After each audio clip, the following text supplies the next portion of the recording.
the things you find out of people that you like all your life when they will say something that will greatly disappoint you. And I'm talking about Michael Moore.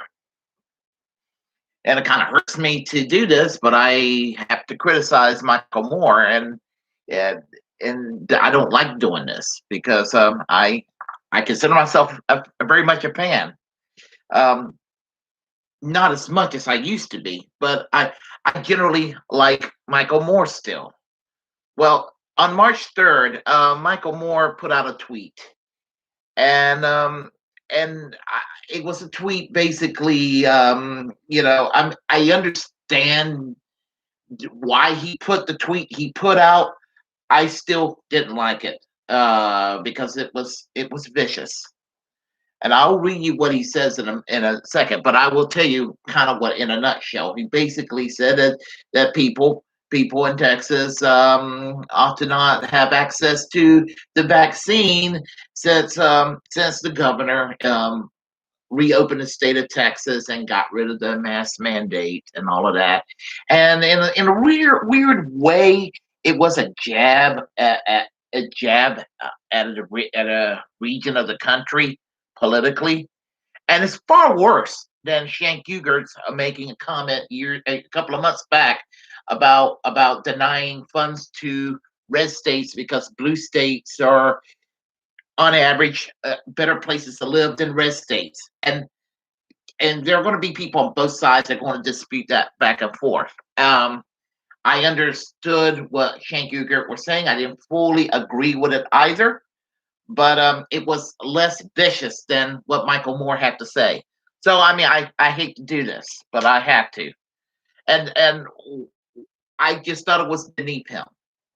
Now, while I thought it was beneath Michael Moore text to say what he said about the people of Texas, I don't want to make it sound like that I in some way am sympathetic to politics as usual in today's Texas. I in no way, shape, or form am sympathetic toward Republican style politics down in Texas. Um, Having that said, I don't think that they individually should have to suffer because of the stupidity of political culture in that state, which I will say without apology. Um, but the thing about it is, there are progressives in Texas too. Plenty of progressives. I mean, Jim Hightower, who's one of my favorite radio talk show hosts for many years. He was the former, what was it, the commissioner of agriculture down in Texas. A very, very good man and a very much a Texan. But what Michael Moore said contributed every bit as much to the culture war as the bullshit of people on the right claiming that the sky's falling because Hasbro decided to no longer call Mr. Potato Head Mr. Potato Head, but to call Mr. Potato Head just plain Potato Head. Um, is basically trying to nitpick whatever you can find to throw more brush and fuel into that fire called the culture war. And we don't need that, honestly. But I still appreciate Michael Moore's work. I mean, his street activism, support progressive candidates over the years, his causes that he support, many of the films, the TV Nation program, which was very short-lived, the speeches and the TV appearances over the years. I totally enjoyed it, and I'll tell you, the 1990s and the early 2000s was a very lonely time for someone like myself.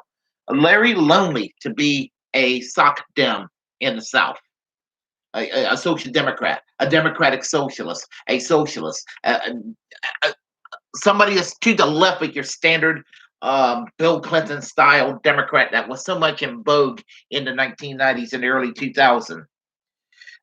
This was the heyday of movement conservatism as embodied during the George W. Bush presidency from 2001 to 2009. Um, and the thing about it is that I met Michael Moore in 1996 in Chapel Hill, UNC Chapel Hill. Went to hear him speak. I've actually talked to him, and yeah, as I said, he seemed like a nice man and everything. And I'm just going by the brief moment I chatted with him. Um, TV Nation, a wonderful program that actually addressed a lot of the crap that was going on at the time in the 1990s. That's been going on prior. I mean, this stuff has been going on with the economy for we're been going on. Well, went on before Reagan came in. Really, the Republicans moved right, the Democrats moved right, and deregulation started existing in the economy, and the New Deal consensus was starting to weaken somewhat. But Reagan put that crap on overdrive during the 1980s to the point where the Republicans are just absolutely insane, and the Democrats, they're they're they're spineless when it comes to fighting against Reaganism. So they figure they can fight Reaganism by attacking the left, and that's pretty much been the way of the two-party system arrangement. The Democrats are the battered housewife party, while the Republicans play the role as the wife beater. That's kind of how I see politics in this country. But anyway, suffice to say, he was a very independent person at one time too, and I'm going to go into that in a moment.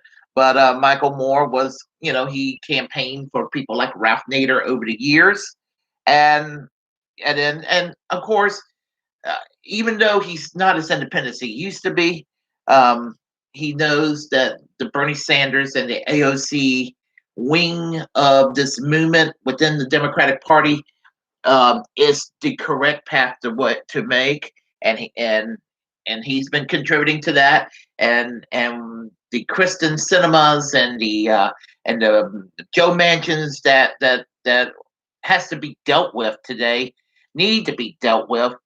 They need to be. If you're going to go and save the Democratic Party, I will argue that Joe Manchin and Kristen Sinema need to be pushed out of the Democratic Party, push them into the Republican Party, push Nancy Pelosi in there, push Chuck Schumer in there, push them all in there. The Clintons, push them all into the Republican Party, and let them make the Republican Party a sane center-right party instead of the whack jobs that they are.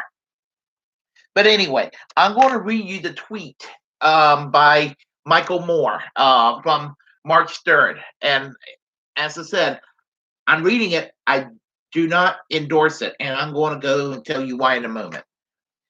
Texas, we hear you. You didn't want to be part of our electrical grid. And now you remove your mask mandate and are allowing large crowds to gather. We hear you. COVID is a hoax. So you don't need our precious vaccine. We'll send it to people who are saving lives by wearing masks. Okay.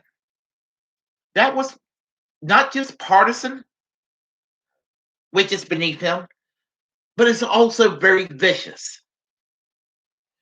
Yes, Governor Greg Abbott is stupid for doing what he's done to Texas. No question about it at all. But this is vicious. And here's the thing. You're not going to win people over by saying this kind of vitriol. You're not going to win people over. You're going to make these people be double down and support people like Ted Cruz in the U.S. Senate or Louis Gohmert in the U.S. House. That's what Michael Moore done with this dumb tweet. If Louis Gohmert is reelected in 2022 to the U.S. House of Representatives, I'm gonna tell you this tweet probably contributed just more than it's actually done to own Louis Gohmert or to have him defeated. And the same thing in 2024 when if Ted Cruz is not running for president and he decides to run for reelection in the U.S. Senate, he's gotten very unpopular recently. He's going to do what Jesse Helms did in the past, and he's going to go squeak on by and get his ass reelected. And you know what? This tweet didn't help And in fact, if anything, people going to look at this tweet in Texas, and they're gonna double down on their support for Ted Cruz, not go and turn against Ted Cruz. So shame on you, Michael Moore. And here's my problem with him, other than this tweet. Um, and I've said this to many people, that I have, in the last several years, he's kind of turned into a Rush Limbaugh of the left kind of person. And what I mean is, while he does, well, the thing about Rush Limbaugh, Rush Limbaugh supported the worst of the worst Republicans in the primaries. But when it came down to election day, he urged the Republican Party to unite, even behind their mediocre candidates, your John McCain's and your Mitt Romney's and everything like that. Well, this is Michael Moore's done the same thing. Yeah, he urges to go as far left as you can in the primaries. Support your Bernie Sanders, support your AOCs, support the squad, everything. Good man. But then he, on election day, urged the Democrats to support their Hillary Clintons, support their Joe Bidens, support their corporatist, crummy candidates running for office. So in a sense, he became the Rush Limbaugh of the left. And that independent streak that I used to love about Michael Moore seemed to have evaporated over the years since George W. Bush stolen the election in Florida. And since then, he's pretty much become a reliable Democratic Party hack. So Democrats can do no wrong, Republicans bad. That's kind of like the Rush Limbaugh effect. Democrats bad, Republicans good. That's basically what's happened to Michael Moore. He's the Rush Limbaugh of the left, and it saddens me. To be better, to strive to be better than that. But this tweet is the worst. It is absolutely garbage. And here's the thing. I disagree with those deplorables that he likes to talk about. Um, those deplorables, the right wing, whatever you want to call them, MAGAs, the people who belong to the Ted Cruz crusade, what have you. I disagree with all of that. I disagree with the movement conservatism that they embrace. Having that said, I would like to see every man and woman that are adults get a living wage job, no matter what their ideology is. That includes people in Texas who vote Republican and vote for the most right wing Republicans. I think that they should be entitled to a living wage, full time, unionized job. They should have access to free medical care when upon need, and it should be based on need, not what's in their wallet. I think that they should have access to free college for their children. They should have a good retirement program. They should be able to have enjoy yearly vacations that range from 4 to 5 or 6 weeks off a year. In other words, I even the staunchest Ted Cruz supporter down in Texas, I think should be treated like a Volvo worker in Sweden. I mean, in other words, where Sweden is a majoritarian middle class society, this is where the American dream exists today in places like Sweden. American dream doesn't exist in the United States anymore. The American dream now exists in Sweden. So let's bring the American dream back to the United States, and have less people like Ted Cruz. But you know what? This kind of vitriol by Michael Moore is not contributing to it. It's adding fuel to the fire, and is actually contributing to the culture war. And shame on you, Michael Moore. I like you, but shame on you. If you like what you heard, press like and comment. Comments you disagree anyway. Feel free to share the content on this channel. As the First Amendment absolutist, it's my duty to inform you that if you have a platform, utilize that platform, because we're the muckrakers of our time. And most importantly, feel free to go ahead and hit that subscribe button and notification bell to keep up with what I have to say. And until next time, I am American social democracy, peace, and class struggle yesterday, today, and tomorrow until we have full economic and social justice for all.